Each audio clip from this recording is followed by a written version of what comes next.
Saludos, continúo con la historia del blues. Recuerda que para esto estoy sacando un resumen del libro Blues, la música del Delta del Mississippi de Ted Gioia. Recuerda que tienes el enlace en la descripción para que puedas leer el libro completo y que únicamente estoy sacando las partes más importantes desde mi punto de vista.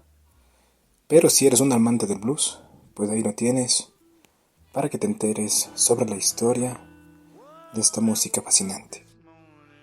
En este episodio, que es el tercero, voy a compartir con ustedes un extracto del punto "Me desperté esta mañana".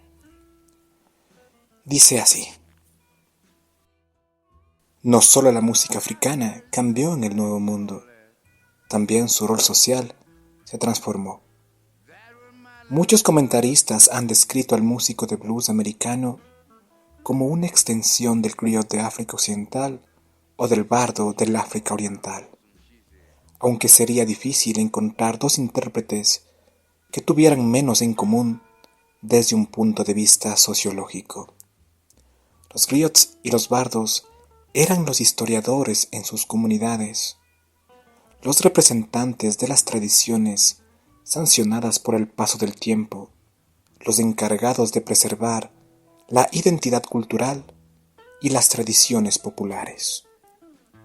En sociedades carentes de bibliotecas y museos, documentos oficiales y archivos, las canciones de estos griots cumplen muchas de las funciones que dichas instituciones desempeñan en otras épocas y lugares.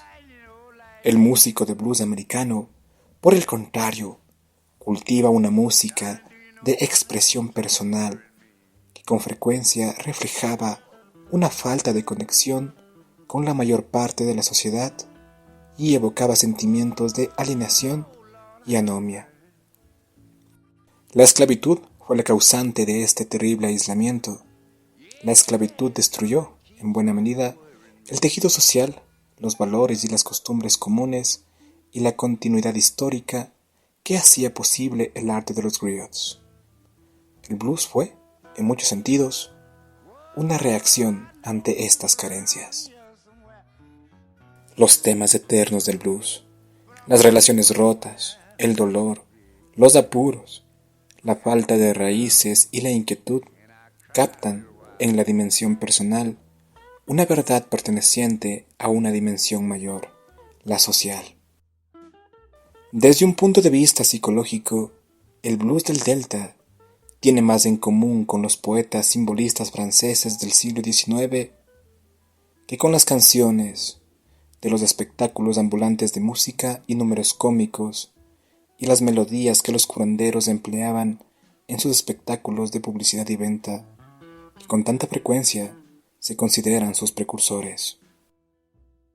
La frase "I woke up this morning", me desperté esta mañana, típico comienzo de tantos blues, nunca significa me desperté esta mañana únicamente.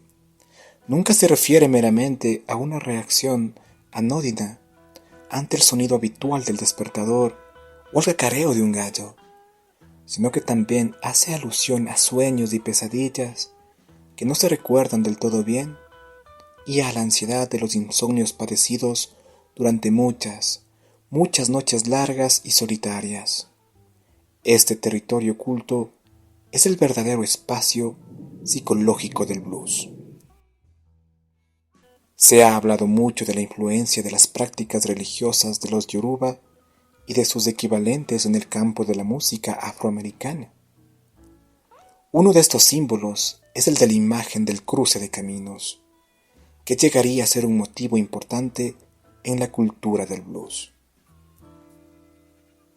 En el terreno del blues, podemos apreciar los ecos de algunas de esas tradiciones e instituciones africanas, pero casi nunca se percibe una influencia clara y directa.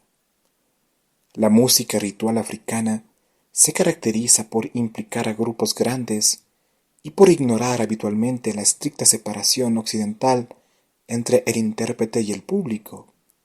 Por su parte, el blues del Delta evolucionó hasta convertirse en un arte interpretado por un único músico.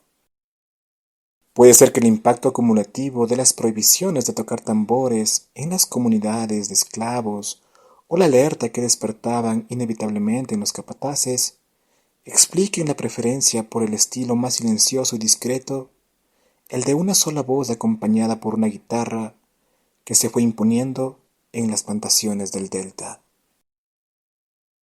El blues nació en las zonas más pobres del país, en comunidades aisladas casi por completo del ajetreo y el bullicio de la vida urbana, en grupos que no habían recibido prácticamente ninguna influencia externa.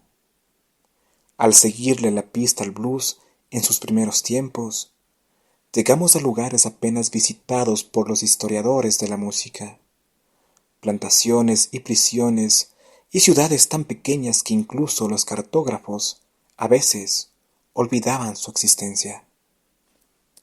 Una práctica cultural se parece mucho a un virus, y donde mejor se propagan ambos es en áreas con una alta densidad de población y un constante ir y venir de la gente. El blues es casi el único fenómeno que ha transgredido esta regla elemental. Surgió aislado y lejos de los centros más frecuentados. Brotó en medios que habrían servido a la perfección para detener la diseminación de una nueva forma de expresión musical, no para fomentarla.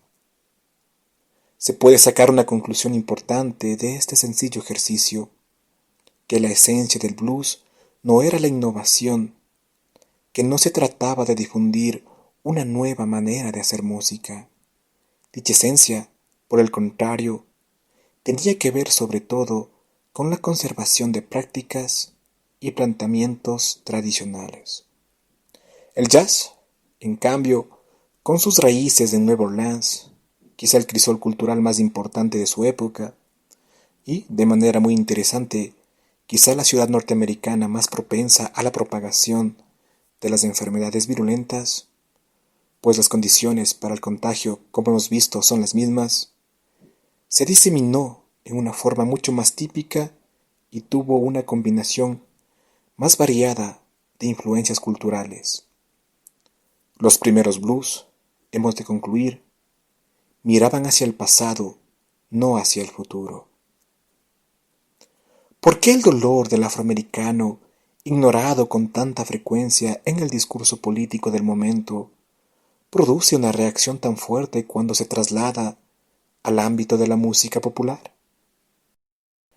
El blues aportó un nuevo elemento dominante al ADN de la cultura popular norteamericana. Un elemento que a lo largo de las décadas ha demostrado una vitalidad, una resistencia y una capacidad de adaptación tremendas, dejando su llamativa impronta genética en todos sus descendientes. ¿Qué tenía el blues que le aportaba una fuerza tan extraordinaria? Aquí nos encontramos con una paradoja, sí, pero que tal vez refleje una contradicción equivalente que se daba en el etos norteamericano.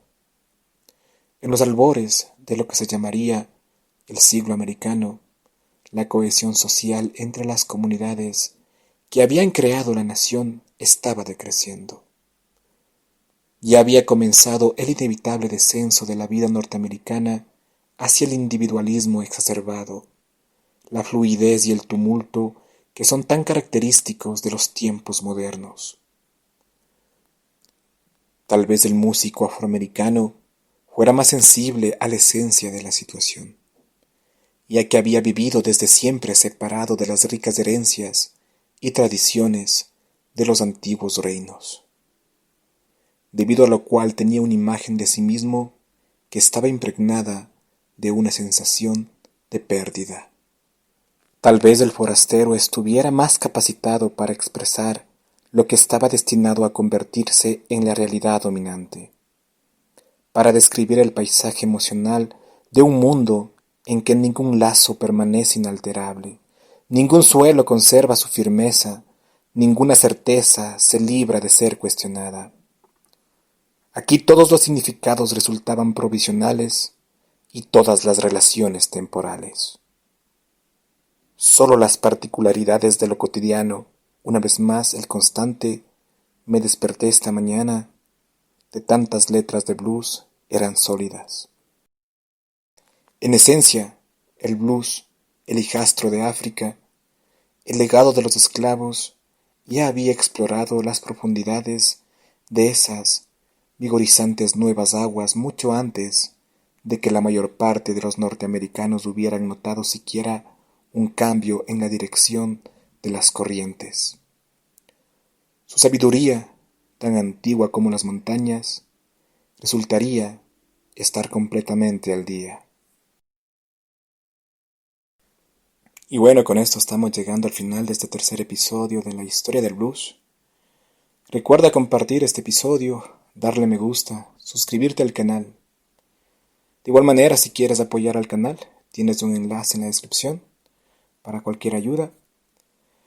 Sin nada más que decir, me despido. Hasta una próxima oportunidad. Muchas gracias.